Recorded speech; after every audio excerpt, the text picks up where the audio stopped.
আসসালামু আলাইকুম রহমতুল্লাহ। আজকে বেশ তুজিওর থেকে একটা ঘটনা উল্লেখ করব, সবাই অবশ্যই মনোযোগ শুনবেন। হযরত রাসূলুল্লাহ মাকবুল সাল্লাল্লাহু আলাইহি ওয়াসাল্লামের অভ্যাস ছিল যে তিনি ফজরের নামাজের পর নিজের সাহাবী ও সাহাবীদের দিকে মুখ করে জিজ্ঞেস করতেন, তোমরা কি রাতে কোনো স্বপ্ন দেখেছো? কেউ কোনো স্বপ্ন দেখে থাকলে তা বলতে বলতেন। রাসূলুল্লাহ সাল্লাল্লাহু আলাইহি সাল্লাম তার ব্যাখ্যা প্রদান করতেন। একবার অভ্যাসসম্মত সকলকে জিজ্ঞাসা করা হইল, তারা কোনো স্বপ্ন দেখছে কিনা।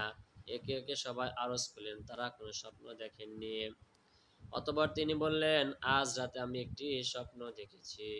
তা হলো, দু ব্যক্তি আমার কাছে এসে আমার দু হাত ধরে আমাকে এক পবিত্র ভূমির দিকে নিয়ে গেল। দেখতে পেলাম এক ব্যক্তি বসে আছে, অপর ব্যক্তি দাঁড়ানো, তার হাতের লোহার আংটাও রয়েছে। সে আংটা দিয়ে বসা ব্যক্তির গালের এক পাশের চোয়াল ছিঁড়ে ঘাড় পর্যন্ত নিয়ে যাচ্ছে, আবার দ্বিতীয় পাশের চোয়ালের সাথেও এরূপ ব্যবহার করছে। এইদিকে তার ছেঁড়া চোয়াল ঠিক হয়ে যাচ্ছে, সে তার সাথে এরূপ ব্যবহার করেই চলছে। আমি জিজ্ঞেস করলাম, এ কি ঘটনা? এর সাথে এমন করা হচ্ছে কেন? তারা উভয় বলল, সামনে চলুন।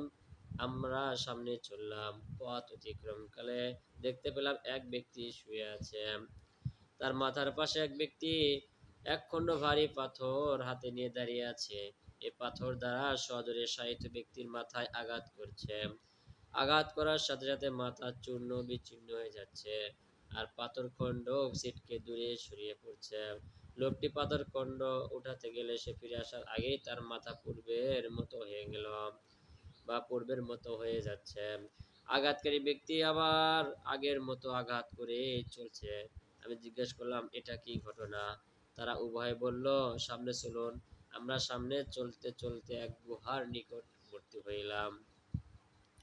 গুহাটি তদ্দূরের চুলের ন্যায়, নিচের দিকে খোলা প্রশস্ত ও উপরের দিকে সংকীর্ণ। তার মধ্যে দাউ দাউ করে আগুন জ্বলছে।